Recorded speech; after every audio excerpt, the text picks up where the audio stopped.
the Chicago Board of Exchange sits, and he is right there. Man, he finna clean up all of that. You can forget about anybody trying to get votes down there. Forget about that. He got that whole thing sold up. The West Side and South Side is gonna get washed out because of all the black candidates fighting each other over those votes. So all he needs is a few of them, and then he probably gonna get the suburbs too, because he a white Jewish man. He already in the dough. Man, listen, man. I'm telling you, that guy right there, he's sharp too. Real sharp. He's smooth with it. So yeah. Y'all watch him, Jason Friedman. He gonna I'm telling you, he gonna win that vote. He gonna be the one. Because, I think people kind of ticked off at that 1% of the people who making money. The regular people kind of ticked off, and they're like, don't want to hear nothing about some rich cat coming in, taking all the votes and stuff. So I don't know. I have to wait and see on that because I'm not for the rich getting richer. Well, you can't be well look, so here's the deal. His family, his grandfather came here as an immigrant. They started off in Jewtown with a hot dog cart. Then he said they moved to where Al's under the L is. And then they started building there. Then they went into real estate with his like grandfather or father or something like that. Can't help that man went into the family business and that's where his money came from. Like I don't know. Hey, That don't even it don't even matter to me where it come from. It matters to me that he got so much and he's got an abundance amount of money, but he's hoarding it. He's keeping it. He's not sharing. So it don't matter how he got it. He got it. And we don't have it. And we still struggling. So, they got all the wealth, all the what do they call it? The clout. And we don't have nothing. So I'm thinking the other way. I'm hoping I'm right because don't okay. nobody want no rich politician. But so but we can't keep doing the same song and dance either, though. Everybody can't be poor that gets in front of us with a sob story saying that they come from poverty. Like that's just not everybody's story. And I think we need enough people that's educated that's going to teach us how to build wealth. That's what we need, and we got to take those examples. They come from people like him, if you ask me. I don't know. I'm not thinking that way. I'm really not. And we don't have to be rich or the politicians in office don't have to have a lot of money. They just have to be sincere, honest, and give the people something they want to hear about. We don't want to hear about your millions and millions of dollars. And we here eating pinto beans with no meat. I think he might be in a bad situation because people are not feeling that way about Donald Trump right now. It's like he claimed he got all this money, but he ain't brought nobody up. People going down, down, down. Every day we hearing down, down, down. Yeah, but nobody with money just gives their money away for other people. Like they gonna teach you, they gonna give you the game, and it's up to you to do what you gonna do with your bread and figure out how to grow your own money. They can't do that for you. No, but when you run in the country, they're saying because the whole idea was, well, he's a businessman. He's not the swamp. Well, all I see is alligators, snails, and snakes, and he's the swamp. Ain't none of that changed. Ain't nothing got better. I mean, that was the whole idea. He's a businessman. He's going to run the country like a business. And it just ain't happening. You know, people are kind of turned off. That's why people turned off with Pritzker. Pritzker's a multi-millionaire. Oh, nah, Priska, but no. Priska approval is over 50%. I think last time I saw it was about 52%. And it could be upward as high as about 64%. Folks know that he's a billionaire. And Priska about to run for May. He's going to run for president. Um, and he getting his war chest ready. And I guarantee you, if you had a broke black person that decided to run against Pritzker versus Pritzker running, more people gonna vote for Pritzker than they are gonna vote for that black person. Well, that's because we see what Priska's doing. Priska Yeah, is but against Trump. okay, He's oh, against everything nah, Trump has. see, that's the problem though. No, You it ain't. literally just said you don't want a rich person, No, and that's why I said poor black because yeah, you don't know what that poor black is doing currently, but that don't mean that that poor black won't be opposed to Trump too. that is not going to be a problem for me. But I want to look at the one who has a likelihood of winning. Now, if somebody like me go in and I want to run for office, ain't got no campaign funds and no nothing else, I don't expect people to vote for me just because I say. But my history, my background, what have I been doing before I decided to run for office? Have I helped this group? Have I tried to legislate against this law they passed? You got to look at the history. If this man ain't doing squat, he need to sit his behind at home.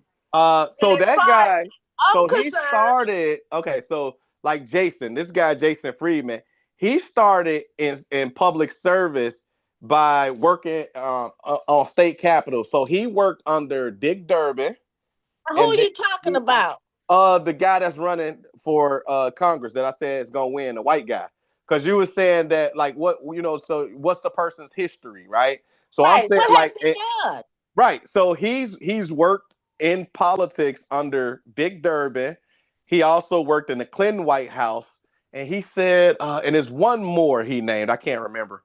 So he's had public service experience, but then and he went to law school in Georgetown, but then he went into the family practice and started, working on, development and real estate.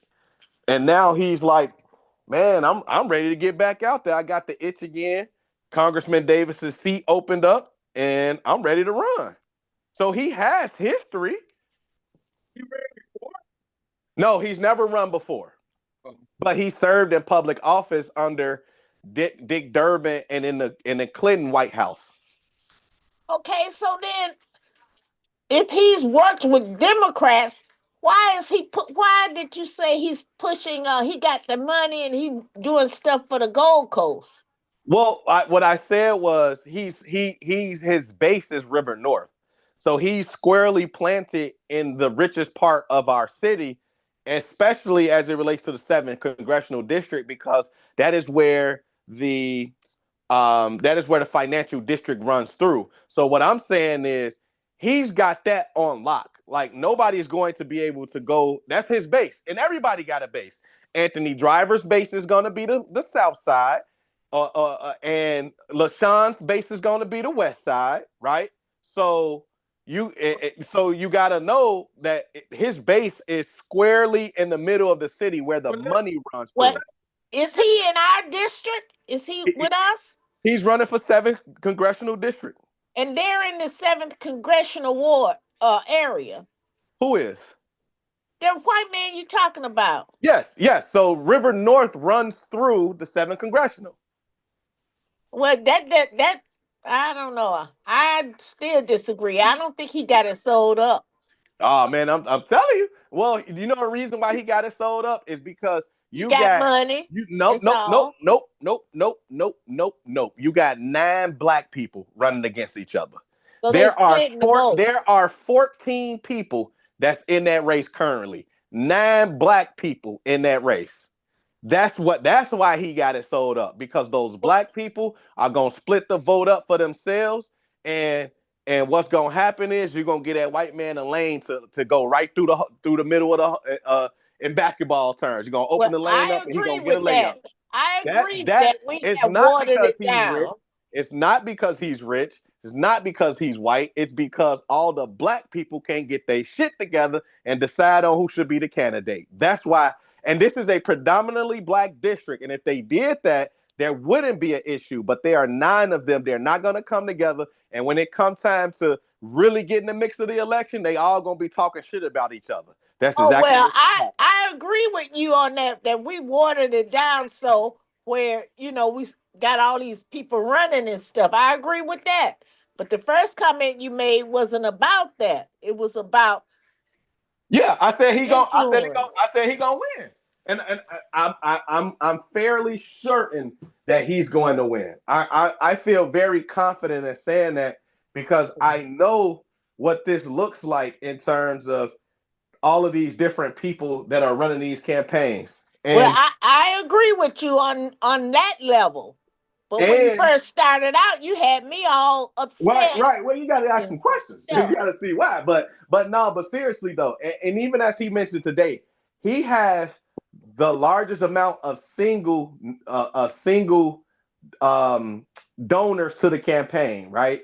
So the other folks have like LaShawn.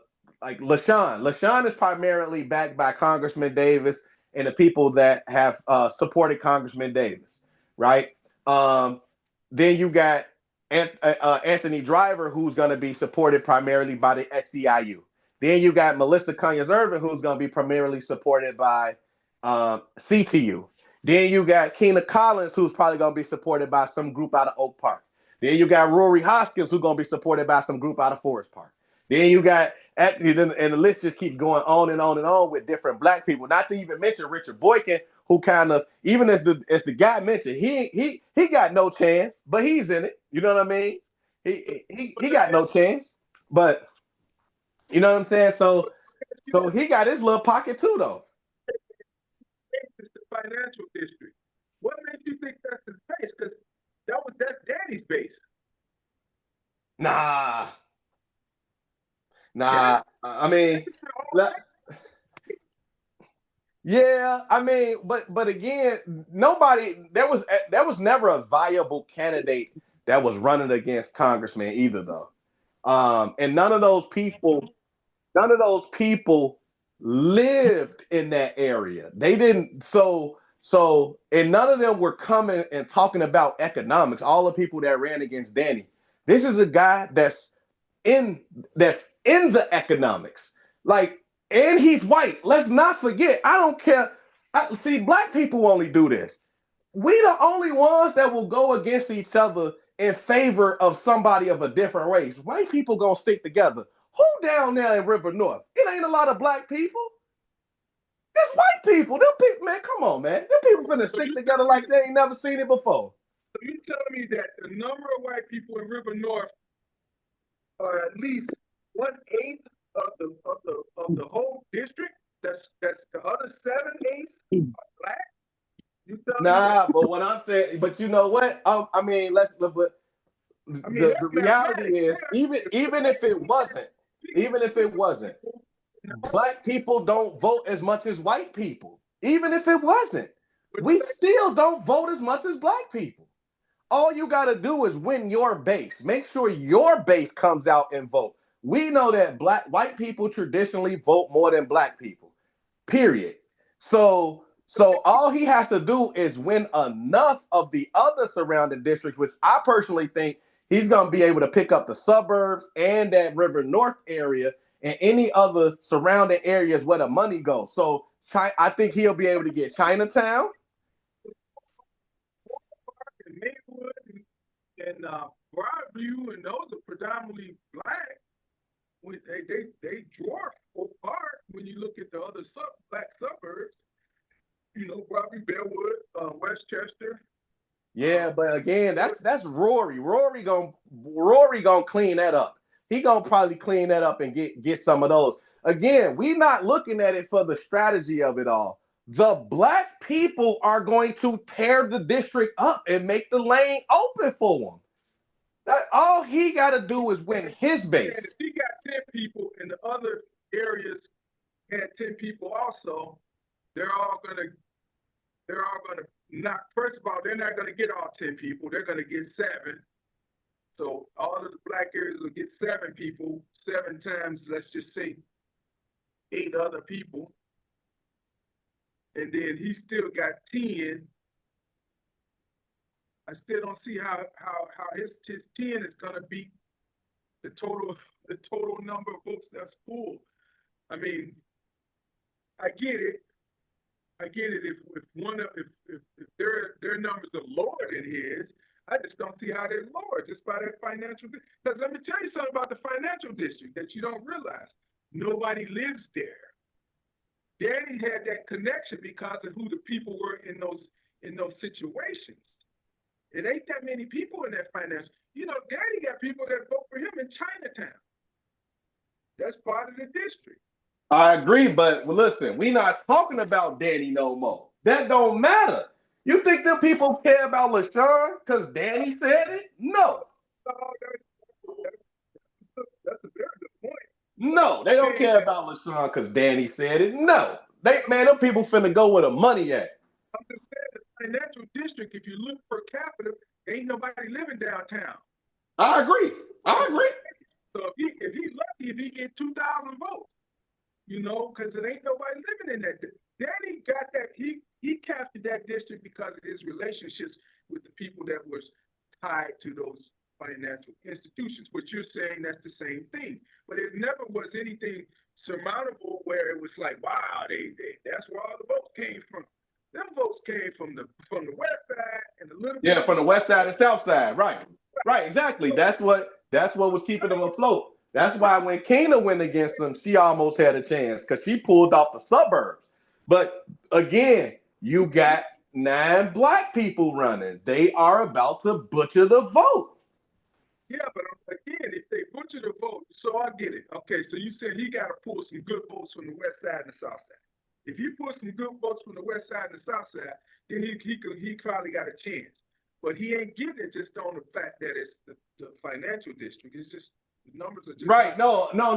I understand that, but what I'm saying is, as long as he wins his base and then get a few more, and because he is a viable candidate, he's seriously viable. It ain't gonna be just because he got the bread or just these connections. It's because as he come around and y'all start hearing more about him and he getting on that podium talking, you're gonna hear a difference in speech based off the 29 years we done had with Congressman Davis versus all of these other candidates who gonna get up here and talk the same also ran type of language that we've been hearing for 29 years. Now the question becomes, do we go and vote black because that's what we accustomed to and so we kind of know what we gonna get, or do we go and switch and get something different? It's a lot of people out here clamoring for something different. So I'm just saying, like, we can't put it past this guy to go and pick up enough votes, especially as the other ones go and splinter up the votes. Like, y'all hear about him, though. I'm telling y'all gonna hear him. Y'all gonna be like, you know what? See what DeAndre was talking about. Yeah, this dude, he's smooth. He's smooth. She gonna win. She said because she said she gonna be the only black person standing. Yeah, yep. Because P right know and she understands.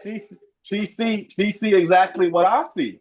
That guy is he's solid. He's a solid choice. And them people better. Look, that's the problem. Again, the only reason why she's saying it and I'm saying it is because you got all of those black candidates in the race, and none of them want to come together to decide who could be the better leader and who needs to be inside the room to make sure that everything go well the way it needs to go. It's 9 people. At least 5 of them need to be working together. I bet. Huh? I'm tell you now, the people that ain't gonna pull no votes, probably would be Anthony Driver. It would be. Oh no, sir. No, Anthony nope. Anthony gonna do it. It's only 4 of them.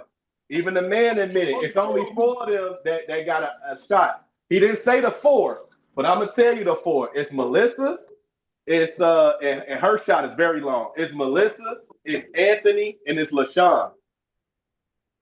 And I don't know who the other person is, but it's one more person that got a somewhat of a shot. But Anthony definitely gonna pull some votes for sure.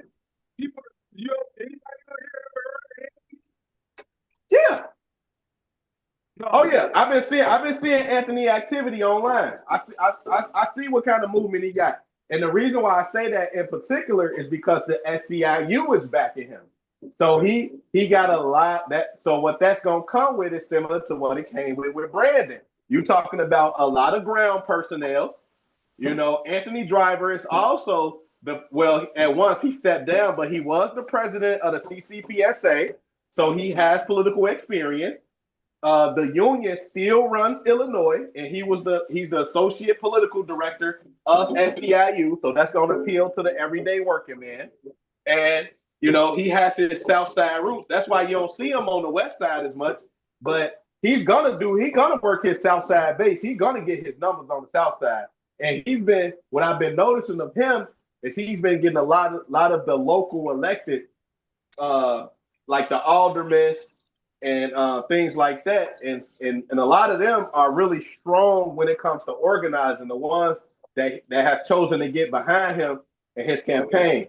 So Anthony Driver definitely gonna be there. I think he doesn't have a path to victory because the South Side doesn't take up a large amount of the district. Yeah, I agree that. He's holding on to just that little portion of it, and he ain't even thinking he need to come west. His path to victory is done. I mean, throwing the SEIU people out there. I mean, anybody on here even care about SEIU? I mean, I'm just saying. Yeah, no, I agree that, but you know, but again, you gotta win your base. You gotta win your base and go do enough outside of that to pick up. If you sit in an election, you say all I got to do is win my base, and you don't have a pathway to victory, then why are you doing it? Because your base you don't have enough base to win. That's what I'm saying. Now, don't get me wrong. If he had this substantial base, people don't even know who he is on the commission. That's his base. Okay, SEIU, maybe some people will learn about him and figure out who he is, but they might already have their minds made. You know, people that are union people might have their minds made up otherwise. I mean, yeah, the union don't have a good name. Brandon Johnson and CTU to make sure of that. So, you know, a lot of people not going to be okay with a union-sponsored person in elected office. Nothing. If you try to tie Brandon's name to the unions and stuff, there's a lot of people ain't digging Brandon. Right. Well, I don't think he is, though, but I'm just saying right now, unions are not being favored in a sense because of Brandon's connection with CTU.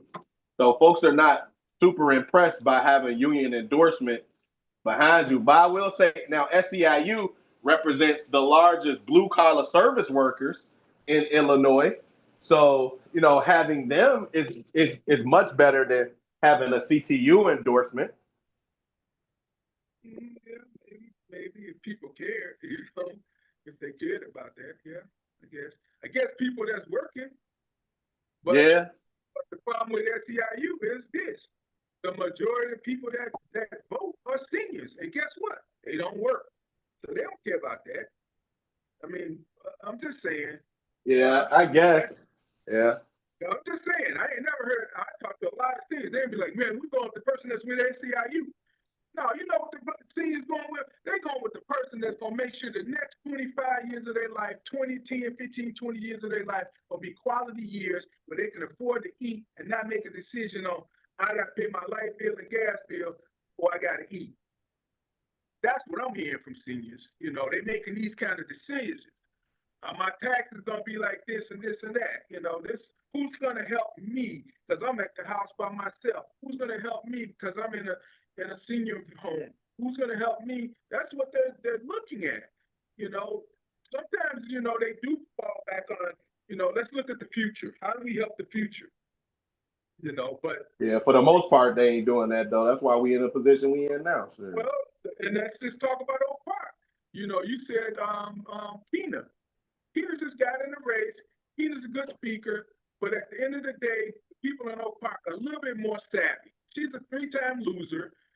You know, that's for a reason, and that's because everybody in Oak Park don't rock with her like that. There's still people that are not sitting around with blinders on, listen to what Keena's filtering to them. And I'm not saying that she probably got a platform, you know, but I mean, I ain't no miracle worker, but I've been around a long time. I still don't know nothing about it, other than that day she walked up to me and you, DeAndre, and said, "Hey, Steve, I know you. You're from North Boston." I'm like, "Really?" "Yeah, no." "And you are?" And she's, "Oh, Keena Collins." "Okay, you're the person they've been talking about. Never seen you, don't know where you live, don't know what you really do." So, you know, just just being able to articulate the alphabet and put it into words and sentences doesn't technically make you a viable, great person for the job. Yeah, I do wish she stuck around. I don't know. I never know what she do during the off season. I definitely wish she stuck around because, yeah. You see her in the meeting, you've been in the room with her. Man, I don't want to discredit her with anything. I just don't know. Never heard, never seen, never. I mean, Anthony, let's get back to Anthony Driver. He ran into me this summer and he said, "Hey, Steve, man, I forgot you on the West Side, man. I'm like, yeah. But Anthony, where were you when me and DeAndre applied for commission seats? You ain't support us?" Nah, he can't though. It doesn't matter. He wouldn't be able to. That ain't how they process go. I mean, yeah, they ain't how they process go. When you know somebody to tell somebody to know somebody. But nah. The commission process don't even work like that. It don't even work like that. First of all, the names go in front of the mayor. The mayor actually makes the ultimate decision of who's gonna sit in those seats. And my name went in front of the mayor. Shit, he didn't select me, so it is what it is. And you telling me none of them had no weight, knowing that they know? Nah. I mean, listen, I didn't take it. No offense to it. At the end of the day, it's all about again. It's about appeasing your base. He put somebody in that was from one of those organizations that supports the agenda that he's running. You know, that's a bone. Ain't nothing wrong with that. It's politics. I didn't feel a way about it, but they can't do anything because the nominators on the district council create the apparatus around people that actually get the role. So yeah, I mean, there's a lot of idiosyncrasies to it, but end of the day, it is what it is. I'm just saying, man, Anthony's a young guy. He's strong. I just don't see the substance that some of the other maybe even like this Freeman dude, which I have no clue. Never heard of him. Never heard about Jewtown with him. Been to Jewtown and all this and that. And hey, it was great experience going there, but I just don't know. Obviously, he's probably Jewish, right? Yeah, he's a Jewish guy. Yeah, I'm gonna bring him to the neighborhood though. I'm gonna bring him down there. My goal is I want to set up something with business people though. Because as I was telling him, I'm on Madison, man. We need to reinvigorate the business corridor that used to be Madison. I don't care about all that social service. That ain't something. We got enough of that, and our community's hurting because of the nonprofit industrial complex. Now we need to figure out how to reinvigorate the economic base that we once had that was running through Madison. Bring that back. So I'm gonna set it up down here maybe in January, late January, early February, so that we could get with the business owners and actually have a conversation with him and see what he's trying to do in terms of business. Right. I mean, yeah, that's all fine and dandy. Let's listen to them all. But you were saying there were 4. And I'm thinking, what 4 could these possibly be? I mean, you said Melissa, but I don't know where that's coming from because Melissa, she got that. She still got all that. People ain't forgot what happened with her. That's the same thing happening with Carol Mosley Brown. Carol Mosley Brown got that stigma based on her. She out there, spending monies on this young guy and this and that. That's a personal, private thing. But it came out something had to do with the way the books were. They weren't right. And right. That went south with her. She never was elected. She could have been mayor, coming from a Senate seat. She could have been mayor of Chicago, but that didn't happen because people got, same thing happened with Dorothy Brown. She got, the same thing.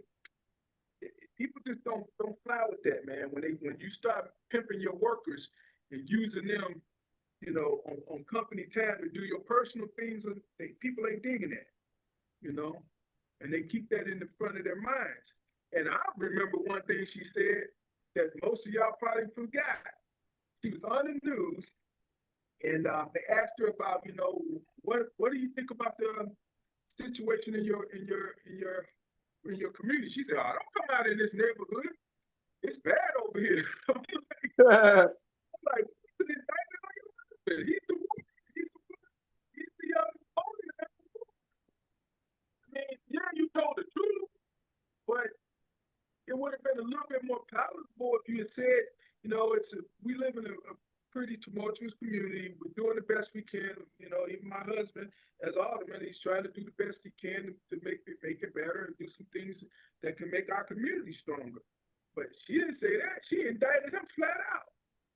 I was like, wow. You wish you could live in what's a real nice ward? I don't know. But you can't, because you can't live there and be alderman. You wouldn't be alderman. Your husband wouldn't be. But I'm just saying, I don't know where her pathway is to victory. We talk about who else we had. LaShawn. I mean, again, LaShawn was with Danny. And Danny pulling them through the ropes, because sure enough, Danny won't be there, but he's got some connections. Yeah, but a lot of people down on that because they like, man, everybody. We know we had Danny for 29 years. We know what we getting, and if LaShawn get in there, we just gonna have Danny with the hand up his back like a puppet. We don't want to do it. So a lot of people are saying that now. They don't. A lot of people are saying that. They definitely are. Ain't no doubt. But that's the perspective that people are looking at and saying. And then you got who else? We got Borkin. Borkin trying to push his agenda. He's been pumping ads and commercials since September, pretty much. Damn, I ain't seen not a one. When they coming on? I've seen them on regular He TV. targeting them seniors. What did it say? I said he targeting them seniors because I haven't heard his ads either. You haven't I seen ain't one? seen I've seen none of him in the early mornings on the regular stations.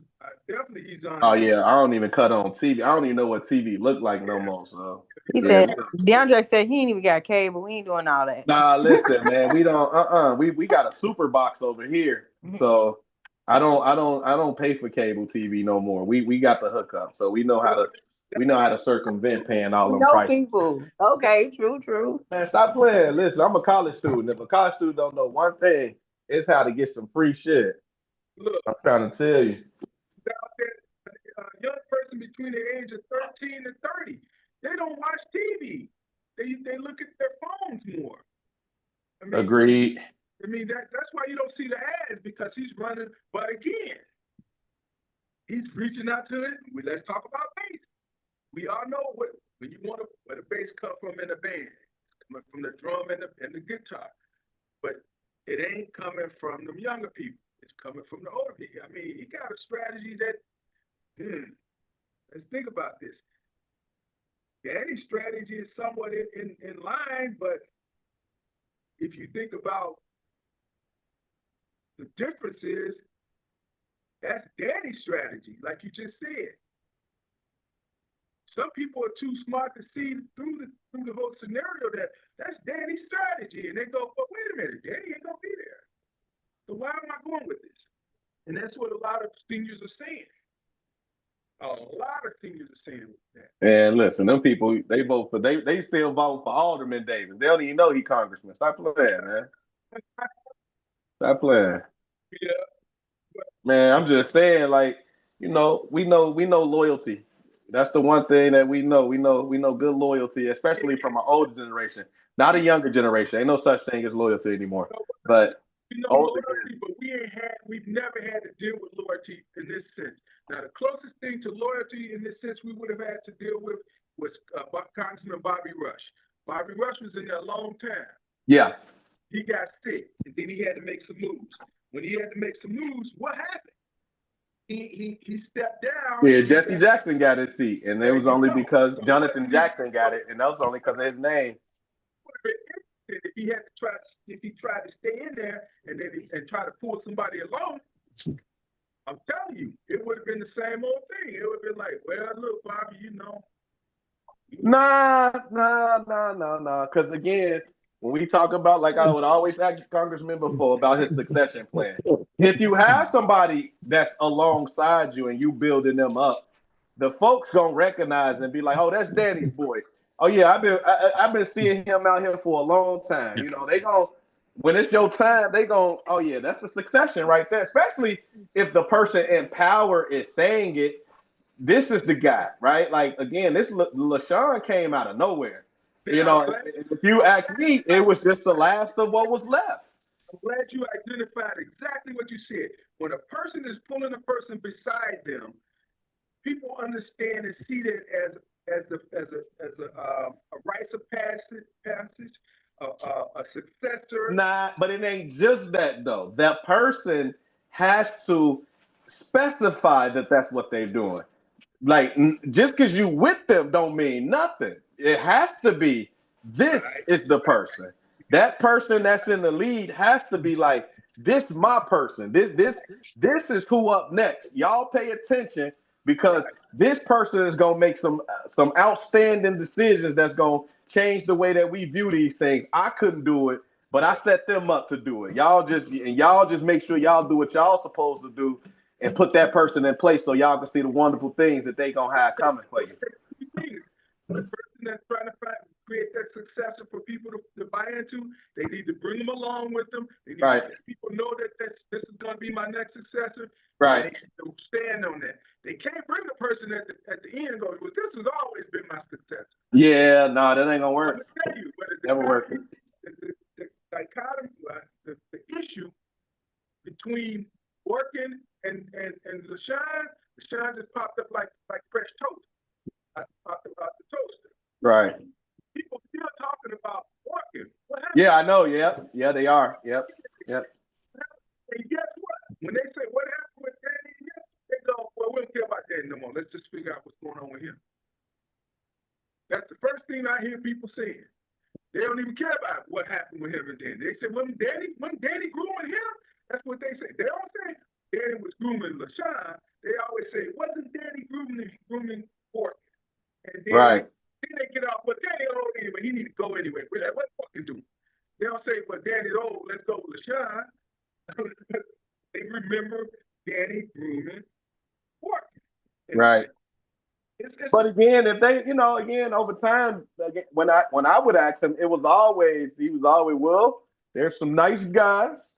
We got Commissioner Brandon Johnson. We got my good friend Richard Boykin. We got Dennis Deere. And that was one more person he would always say. I just can only think of those three. But the reality is, the only one that was left is LaShawn. So that makes a viable candidate. So he had to go with him. He really didn't have a choice out of the people that he looked at as being mentees to him or successors. mm-hmm. But he wasn't letting the folks know that though. See, that was a question that I was always asking. So I'm aware that these were people that he were looking at.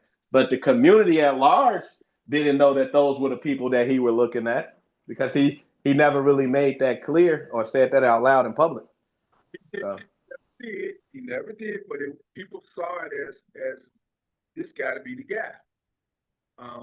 You're right. So it's Boykin gets 10 points for being the pull along with Danny for many years, and LaShawn gets, I'll give him 8 points for being the pop-up guy.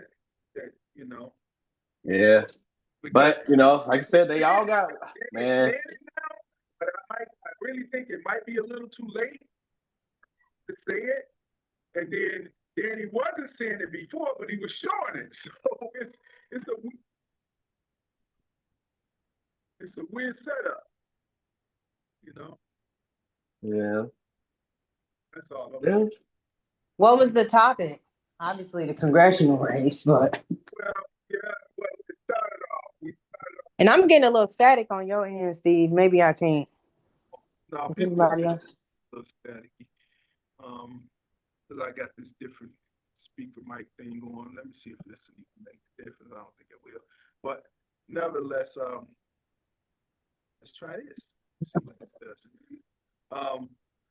But people are saying that this Jason, what's his name? Freeman? What's his name? Yeah, Jason Friedman. Yeah. I told you he was around the corner. And DeAndre went over there. What about the situation with that? Yeah. Just wanted to touch base with this guy and learn a little bit about him.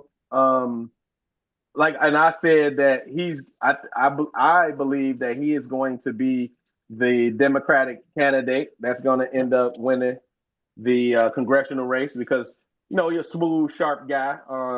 He is white Jewish and a third Sicilian. So and I was saying that with him, so his family pretty much owns River North. Yeah.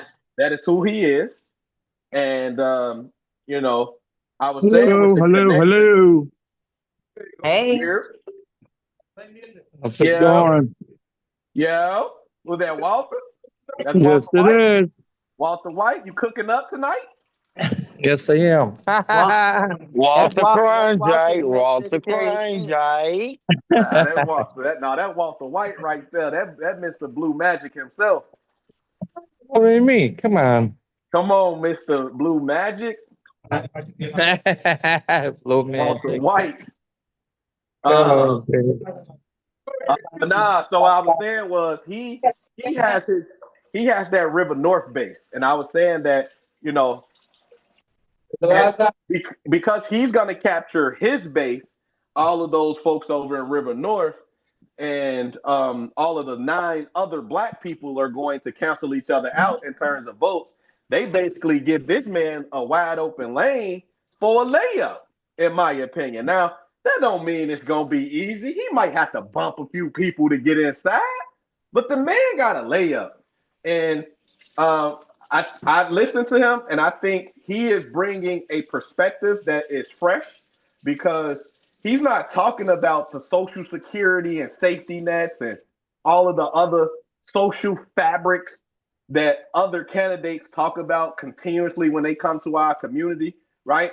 We got this whole thing about poverty pimping when we always like, man, look at these nonprofits that's making all of this money off of our pain and this one and that one and all of that, you know what I mean? But the reality is we keep every time we funnel money into the community, it's for social programming and nothing to build the economic fabric of our communities, where this guy's talking specifically about that.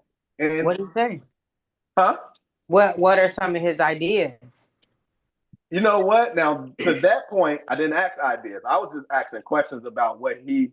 I was more asking like, okay, what's your background in public service, so that I know that you're finna go and walk across the table and walk across the aisle and be able to work with other people. So I was learning more about that. Okay. And honestly, when I was posing questions, my questions kept getting cut off by Kata. I don't know if y'all know Kata Trust. But What's that? No, Kata Trust, Dwayne Trust White. So I kept asking questions to try to get those type of answers out of him. And she kept cutting me off. Is she on staff or something? Or No. Dwayne Trust White. They hosted him today. oh, okay. Sorry. They hosted him. No worries. They hosted him. And when I was asking those questions, she would kind of interject in some way that ultimately led to him not having to answer. But what I was saying was, what I can tell based off what he was talking about is at least focusing on economic policy enough to where that becomes the driving force behind the development of the 7 congressional versus a lot of the safety net programming that has dominated the South and West sides.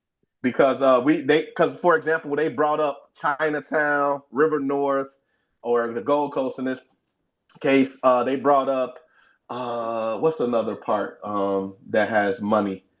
It was another. I can't think of the third one. And I was like, but that when you bring up all of those, the biggest reason why they look different from our community is because they actually have economics that are driving their communities. They have businesses and they have structures. Oh, the finance, the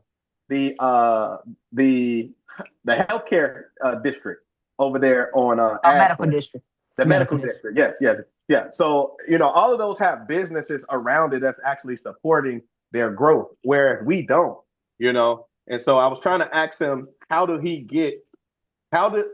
so my question in particular was, how do you get a community that's so focused on the nonprofit industrial complex as a way of developing a community to see that that is not the way to develop and to actually transform their mindset so that they actually be focused on economics as a means to developing their community? So that was the question I asked. I didn't ask like, what's your plan and da da da. So that's why I didn't get to it. Well, that was a really good question. Just wanted to say that. I mean, And I I got think can I ask a question, DeAndre? Hey, Tiny. Hey, how's it going, Walt? Good. Freezing outside. Yeah. So, what do you think about anti-Semitism with him? He's a Jew. It's Jews have a hard time now, and it's going to get even worse, I think. So, okay, this again was one of those questions that was posed not by me, but it got end up being cut off by somebody interrupting it. The question was, what? Okay, we know you Jewish, but what? How did he phrase it? Like, what's your Oh, who's Jewish? like the guy that's running for 7 congressional, his name is Jason Friedman. He's a Jewish man.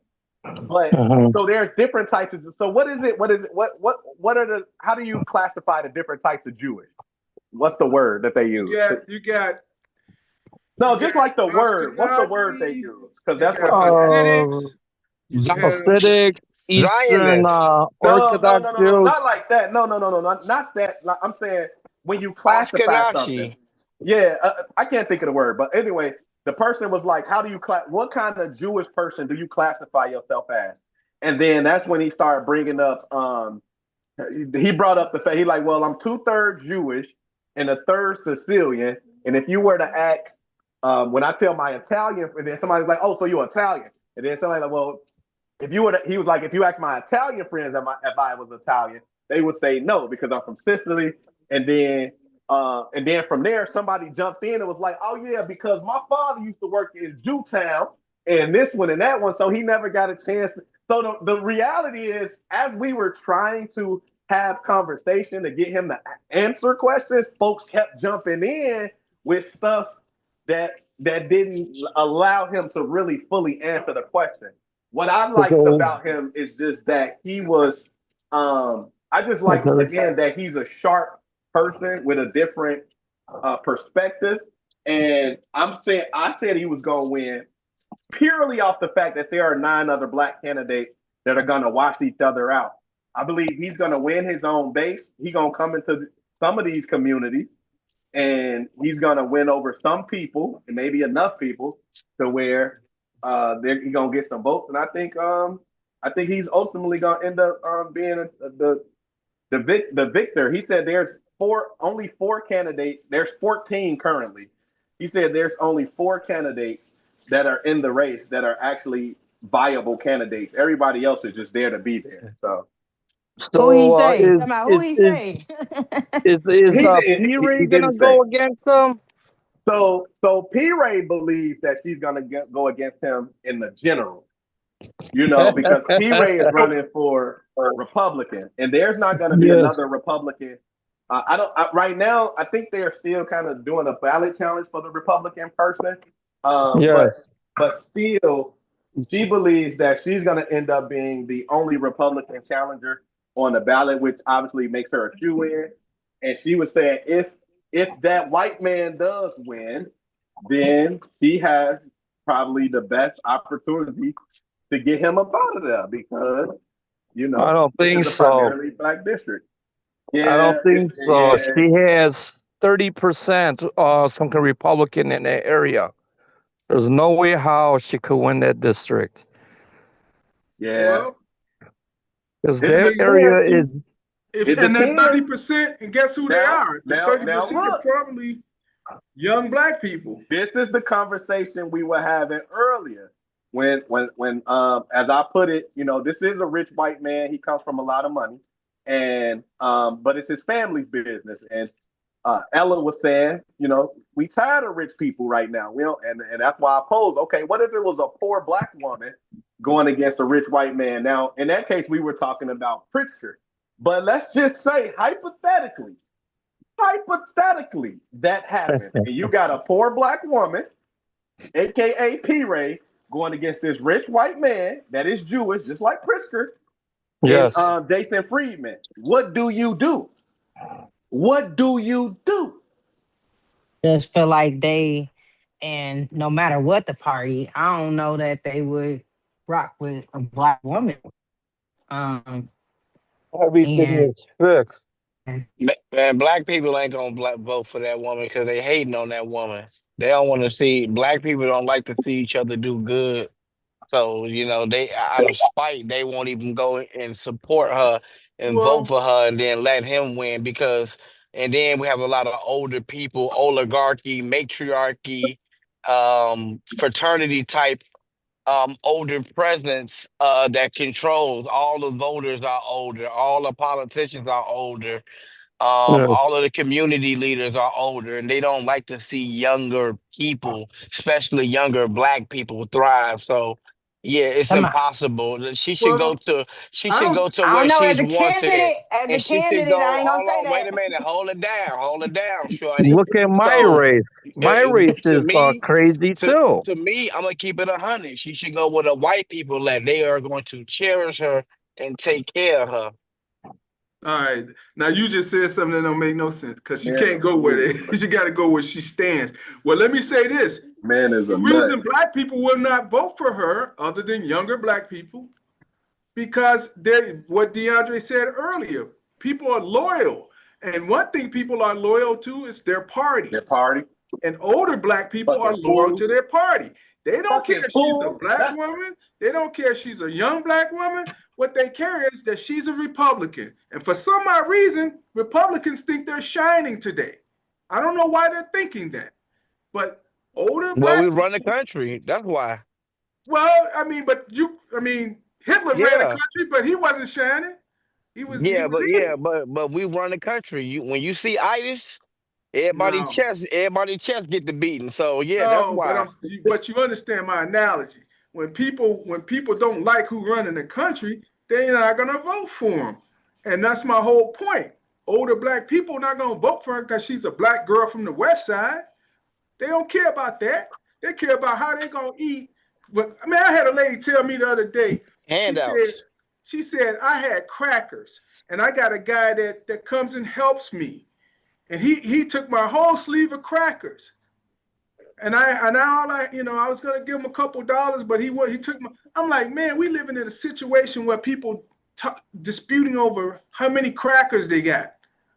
I got other older black people saying to me, Steve, I got to make decisions on how I'm gonna pay my bills, because do I eat less?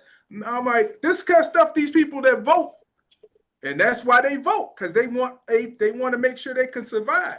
Others ain't worried about how they surviving. Nah, what's kind of crazy though is they were put in that situation by their votes though. What are we talking about here? I don't know. Well, you got to realize how old these people are. They didn't even have an opportunity to vote, for half their lifetime. So yeah, they've been trying to filter their way through it, for 30, 40 years. Right. So do they not connect that their votes put them in the situation they are in now? Exactly. Like the Democrats giving you a piece of bread and laughing in your face, and while they getting rich and stuff in their pockets, like that don't I even make think sense. I think that when I said half of their years they didn't have the opportunity, they're saying, man, at least I'm eating crackers. Before I would. Oh, that's a scared Negro mindset right there. That's At how life least I was. get to eat crackers, I'm Mouser. telling you, I'm telling you, and people don't want Steve, to that's go why black beyond. people It's are crazy. doomed. That's why Man, black people are doomed, and they no, will never make it out of I don't here. think we're doomed. We I are. think no, we're not, because people like you and DeAndre and Chantel and many others that are here are the future. So we can't be doomed based on the present. we can only be doomed on what's happening with what's coming up the pipe. And I don't see that being the case. I do not see that. I see a lot of people like you guys that are a lot more smart, smarter towards things. You can disseminate and make some good judgments and ideas and help each other. That's what I see. I see young people starting to help each other. And if that happens more and more, no, you're not doomed. That's definitely not going to happen. And using the savviness and the intellect that you guys, let me tell you something. When I was coming up, even Josh Flynn said this to me, and this was 5 years ago almost. He said, Steve, you're a unicorn. I said, what you mean? He said, Steve, you're the only black engineer I know. I said, well, maybe that's one thing. I said, but there are a lot of black engineers I knew of. He said, but you're the only black engineer on the west side. Oh, you ain't wrong. He said the west side. And I said, he said, within so many mile radius. And I'm like, you kind of right. Because I don't know too many others that's in my mile radius.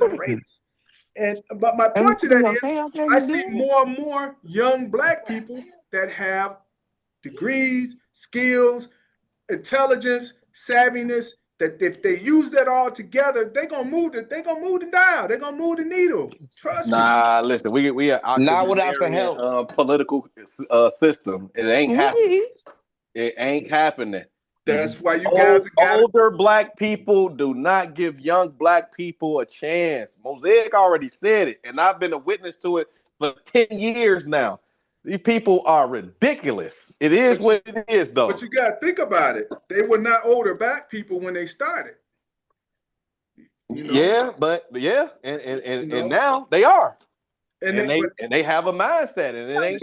But that's what I'm saying. It's a different mindset. Well, I'm gonna take up for older black people because I'm an older black person.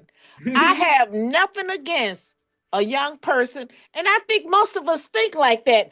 As long we know when our time is to sit down and let the young people take over, we're not totally stupid because we old. Oh now, no! I don't have. Wait, let me finish. Let me finish. Yeah, do your thing. You guys, you guys are mislabeling older black people. Give us credit. We have survived from hell and high water. We have had to eat beans and no bread, and we have survived. Not because you guys gave us anything, but it's because we had that mind where we were gonna make it. Now, we fed you guys, y'all younger generations, off of beans and no bread. So now, since you think you got a little bit, you want to turn on the seniors, which is wrong because we have done a lot for you guys. Look at your history. Look at what you had 10 years ago and who you had to depend on, the older seniors. So give the seniors some credit. Well, look, we're not. So I want to be clear in that I'm only referring to politics. I'm not referring to anything else. I was raised by a grandma. Life is politics. Well, yes. Life is politics. Without politics. And the reason why we in the position that we in now is because when in politics, older blacks are definitely afraid of younger blacks. We not. We raised No. I'm not talking about you. Afraid of y'all.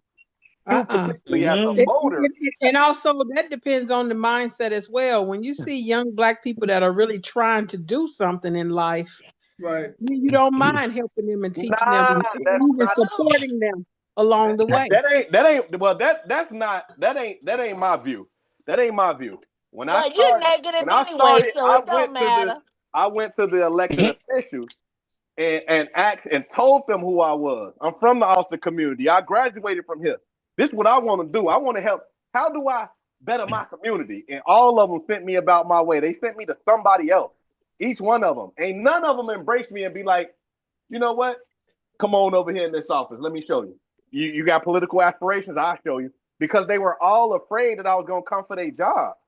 That's 100. Yep. 100%. That's only my experience.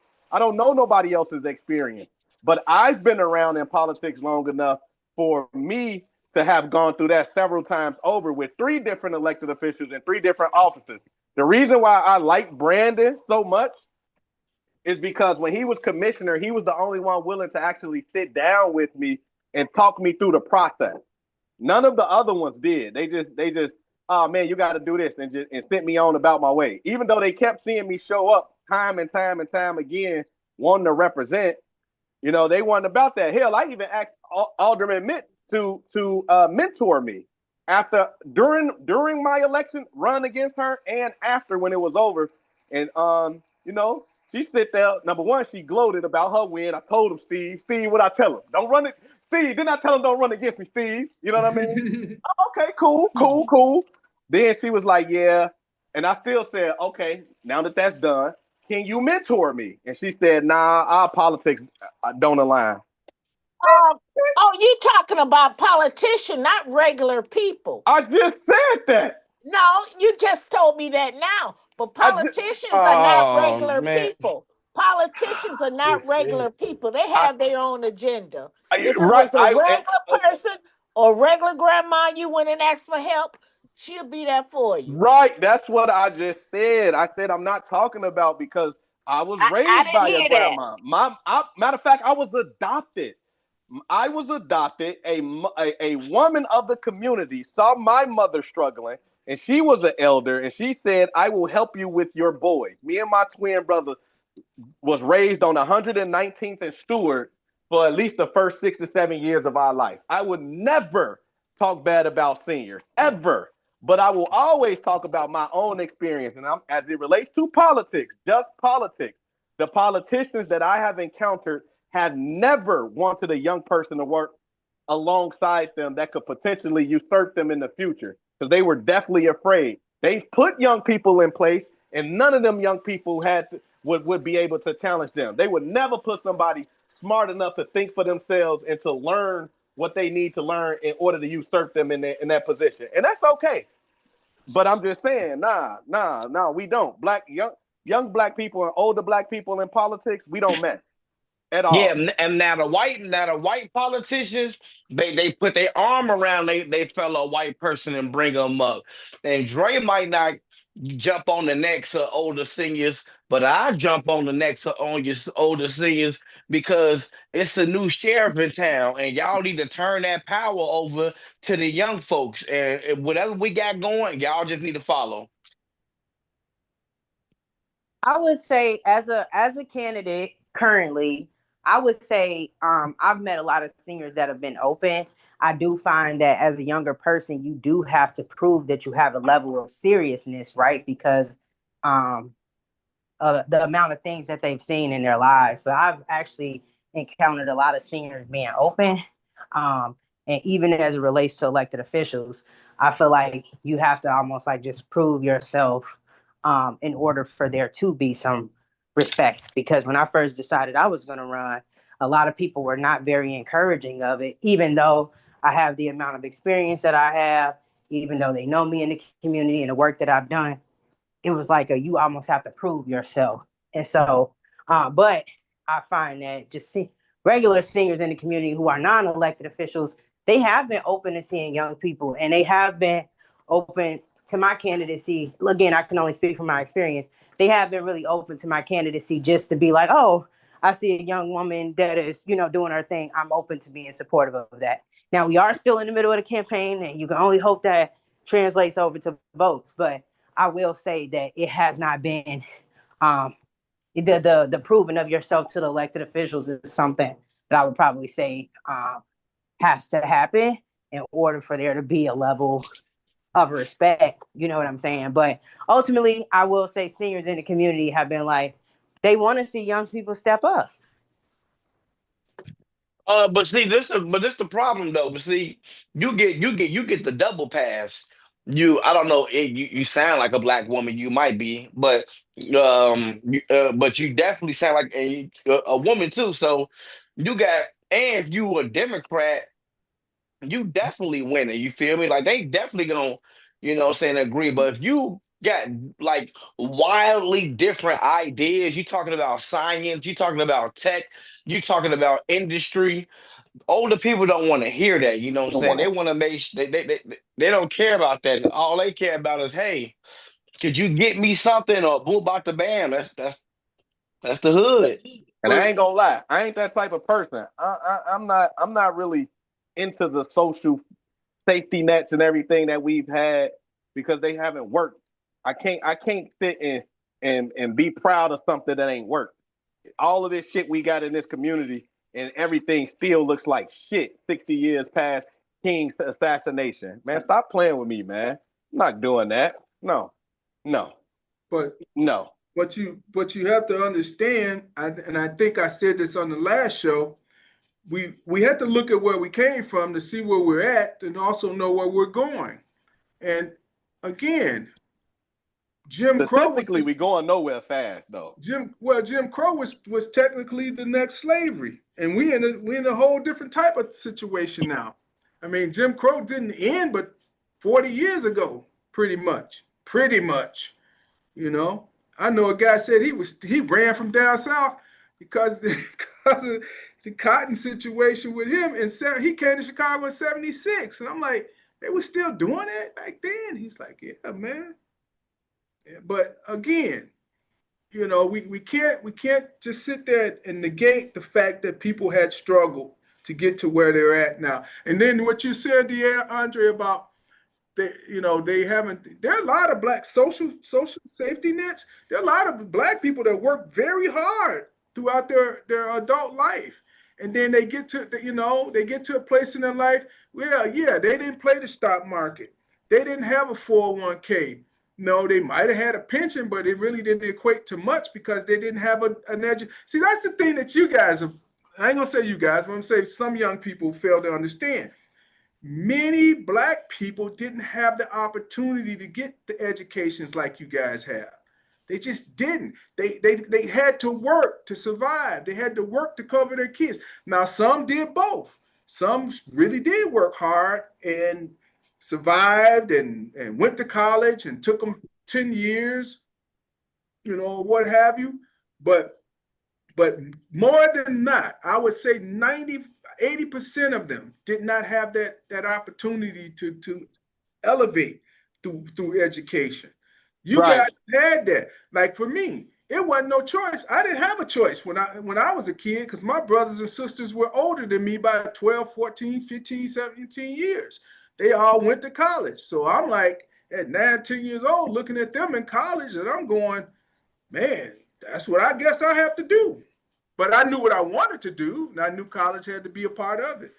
I mean, see, I'm not gonna blame my elders for not having the information. It's okay because it's here now. What I will and I am going to blame is those people that we put in leadership to make decisions that could have impacted their lives positively. Similar to what Congressman Davis was saying. How come Nana and Paw went to this particular church all their life? Why that church ain't built a center yet so Nana and Paw can be chilling over there with the money that they done invested in this church?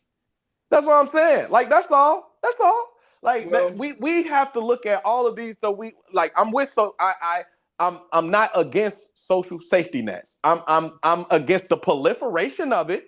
I'm against the nonprofit industrial complex that doesn't actually build our community, that basically keeps us at play. Because if we want to be honest here, every single thing that has been built more recently in the last 5 to 10 years have all been about play. They keep saying we got to get these niggas something to keep themselves entertained with. Ain't nothing about educating us and put us in a position where we could actually do something to advance our society.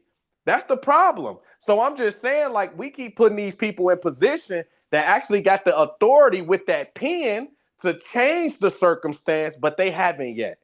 And that's the problem. That's on them. And that's on us for keep putting them in there. So let me ask you this question. If Harold Washington was still alive after his second term, do you think he should have stayed in play for another third, fourth, fifth, sixth, seventh term like Daley did? Man, if that man was doing what he was supposed to do for this city, yep. Sure should have. Okay. Now again, that's the problem. Look, Daily, man, we allow Daily to ruin this city, and we still the effects are reverberating now so much so that when we got a black woman and a black man back to back, we blaming them, not really realizing that their predecessors are the ultimate issues, but they have to work with what they got. That's true. That is true. Hey, can I say something? Go ahead, Hal. How y'all doing? All right. Mr. Hal was right. All right.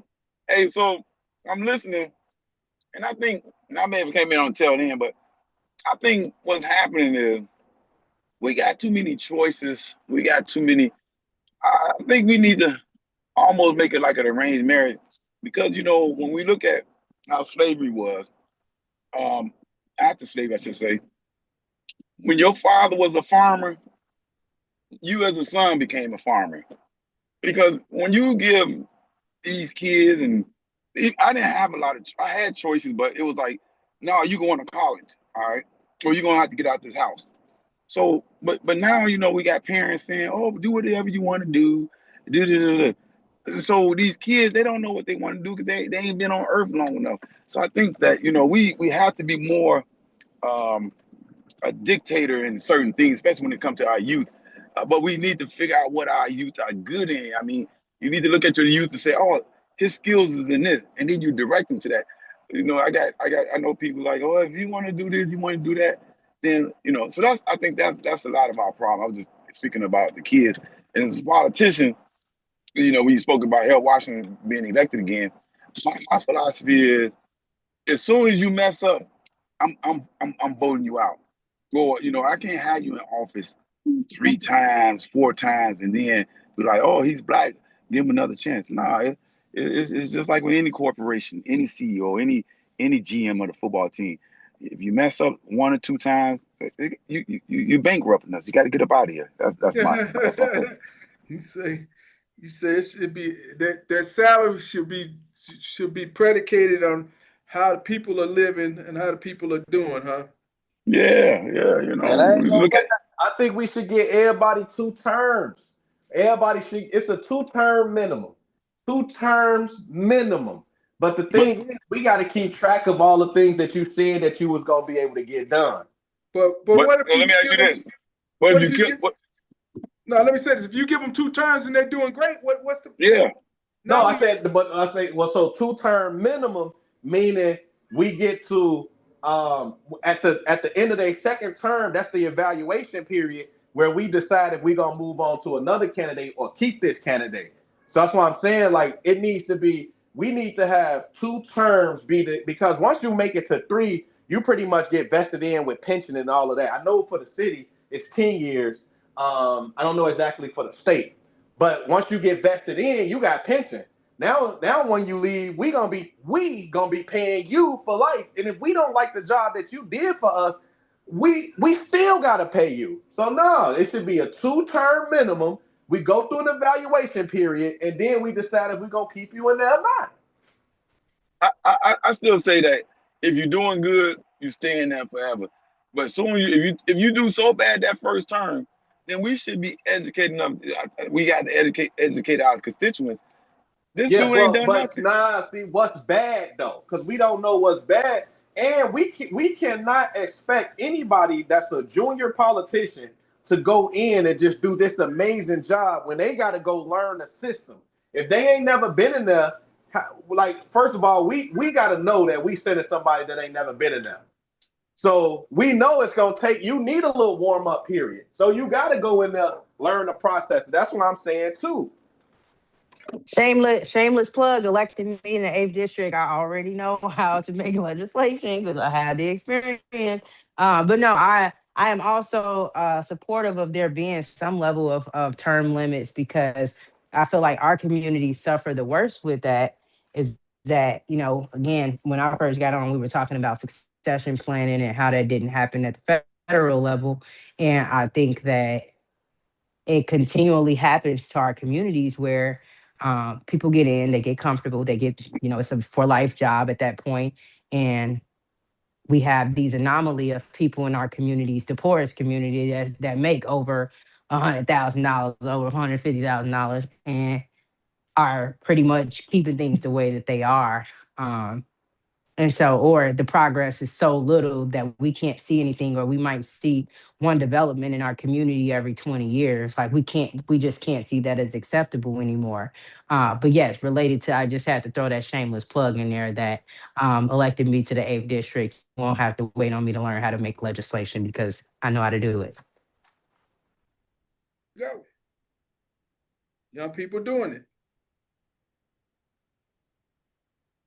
Mm-hmm. What do you say to that? So, Go Steve, ahead, Barry. We can't hear you. Go ahead. Can you hear me all right? Yes. I've been hearing a lot about the political stuff. And if that's a topic, I won't say anything more. But what is the topic? I came in late. Too long. The topic of the show is really, I just said it's just too cold. But it's just too cold in every arena when I'm saying that. Yeah. I'm saying it's cold out so here it's broad. for people. Cold out here for people socially. It's cold out here for people politically. Gotcha. It's cold out here, physically. So I'd like to tell literally. My view about the situation is, yes, it's real cold and it's getting worse and worse. And the fundamental thing that I think is going on is we're in the midst of a class war, and the more we fight with each other, the more we are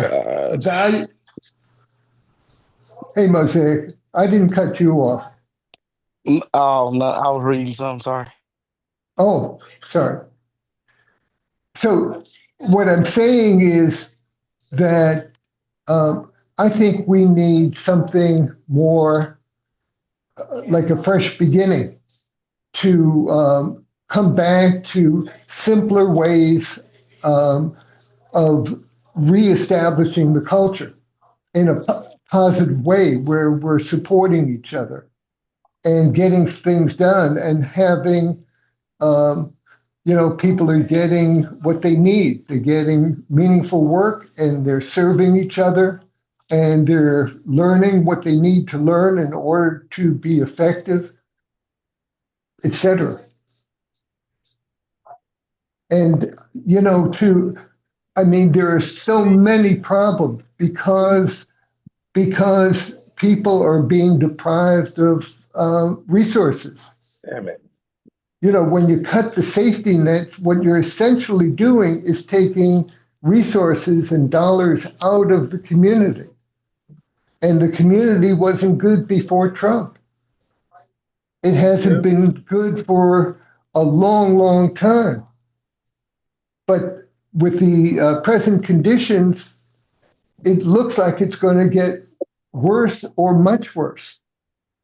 And it's not. What do you think, Barry? Why is it getting worse? Because the socialism? No, because you asked me a question, I'll answer it. Because the oligarchs have so much power and so much money that they are buying the system. They're buying the politicians, the Democrats and the Republicans. In my view, especially the Republicans, but the corporate Democrats as well. And people are dissatisfied with both. Bingo, you got it. Right. So the fundamental thing. Socialist government. No, I don't want to get into things that are going to have people fight with each other. We're all getting screwed and fighting over crumbs. We need to come together. We need to come together and help each other. Can I ask you a question? Yeah. So you said a society, right? This is the economist type question, right? I'm asking you which society or which economy would you like to see? I don't know if you're familiar with these economists. John Maynard Keynes, Friedman, and Karl Marx.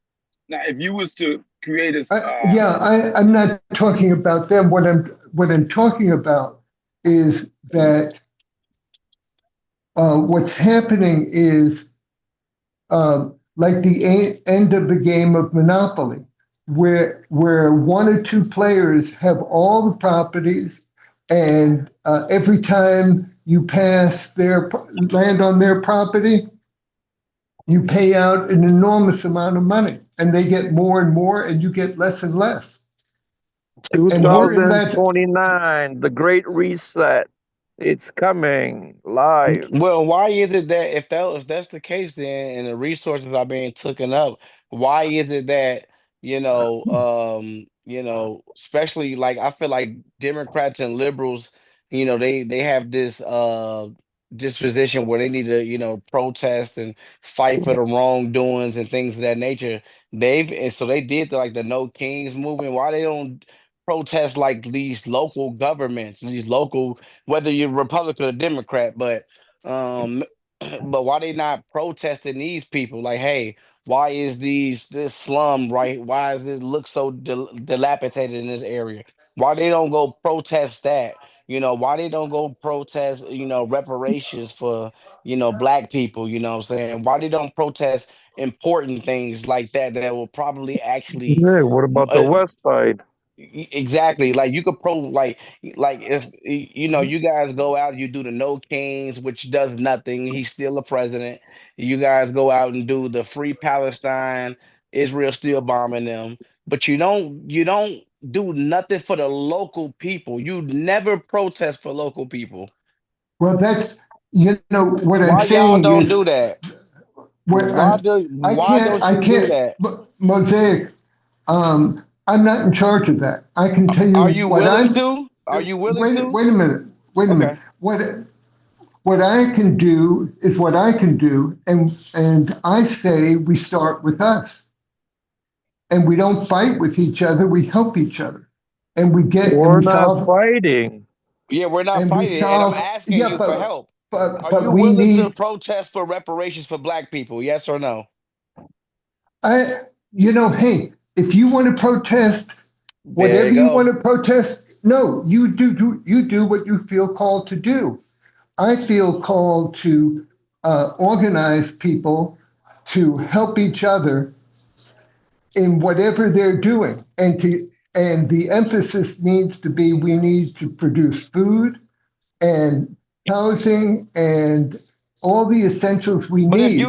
you but if you fight for reparations, you don't need to do that no more. Your job Well, is you done. can, hey, You could just focus on your own family and not us. Why you want to keep Mosaic, feeding us? Mosaic, Why do you I'm hold on? Wait a totally not. minute. I'm But not why do you? interested, Mosaic. I'm not interested. I But don't why do need you a want sales housing job. for us? Hey, that's Why what do you're you want called. housing That's for what. us? Why do you No, want to feed you're not us? interested. Look, you've got your thing right now. I was saying We something, not puppies that you could so, just and you're feed. changing the subject to what you want to do. That's Okay. not what I'm talking about. I'm What do you mean? saying, Reparations? Isn't it Illinois like a free state? all right, hey guys, I'll just stop. No, don't stop there. Well, what I'm saying is, Monk. what Go I'm ahead, Barry. saying, am I finishing or I can be quiet? Go ahead, Barry. No, go ahead, Mr. Barry. What I'm saying is the essence of it is in 3 years, we have Chicago as a good money city where you can buy most essentials with either your dollar or your time-based credit card. And There's that barter.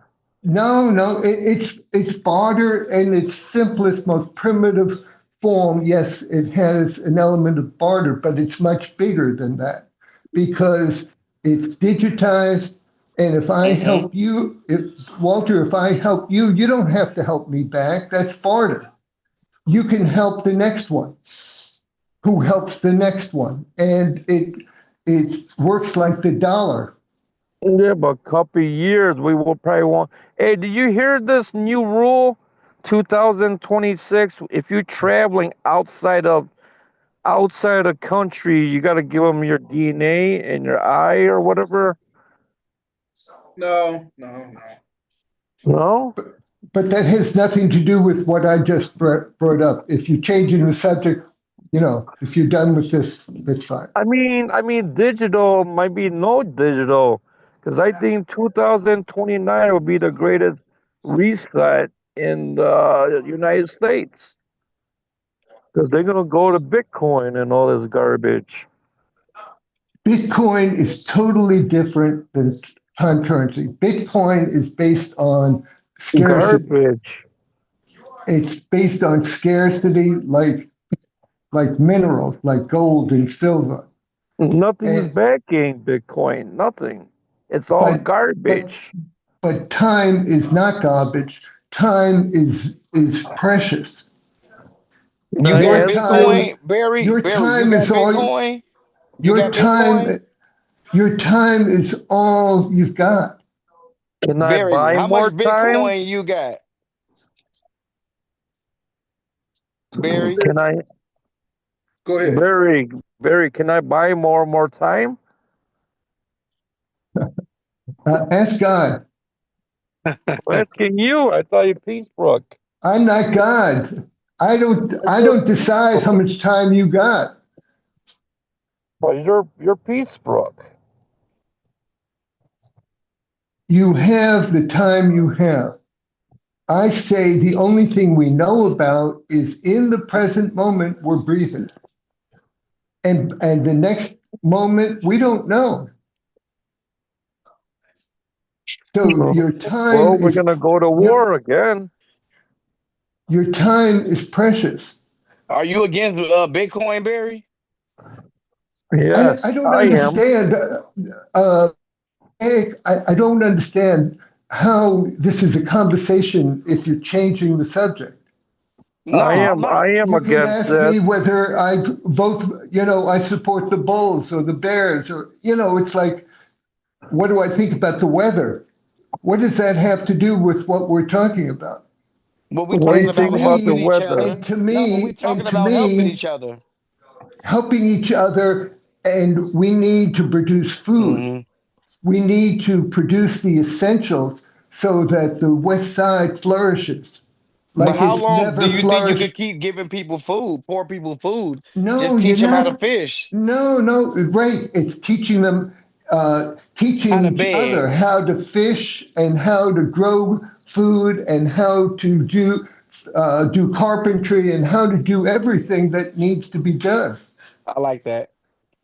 How can we grow food right now, Barry?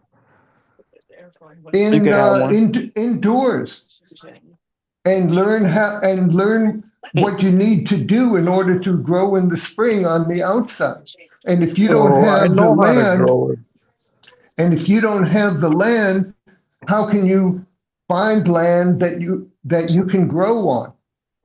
There's And land maybe somebody everywhere. else's, Nah, I like that, maybe Barry. I like that. this Can is you show me how to buy all. land? You can show me how to buy some land. Yeah, it's only for $1 on the west side. You willing to You show me how know, to buy land? you look at who can, if there's something you need to know, see who you know who might be able to help you with That's that. why I'm asking you. I'm not the source. What? Steve knows a lot of people. DeAndre knows a lot of people. Everybody knows a lot of people. I Whoever know you you. are connected, right? But I'm not the source. You were Mr. Peacebrook. It's a good, well, we got to go back to what Barry initially said. How do people help people? And then we got to go back to what DeAndre says. All these social programs. Why are so many social programs? And then we got to go back to what Mosaic says. What about the things that's supposed to have been given to us, but we didn't get? So how do we take all of these things and make them part of what's about to happen? Because one, the social programs are about to end, because I understand SNAP is not going to be continuing the way it used to be. Two, we don't help enough people. We Lord knows we don't. You know, we try to, but we don't help enough people. Look, I was with Chantel a week ago, and the guy was walking down the street towards us with a walker. It must have been 10 below zero outside, and he says, hey, can you guys do me a favor? He was walking towards us. He walked literally about a half a block towards us, and he said, can you take my walker up to the second floor for me? And Chantel knew his name. And he said, oh, how you know my name? He said, don't worry about it. We'll help you. And we took the guy's walker up to his second floor. Now, did we really have to do that? But Steve, the key thing that I'm saying is, and when you do that for him,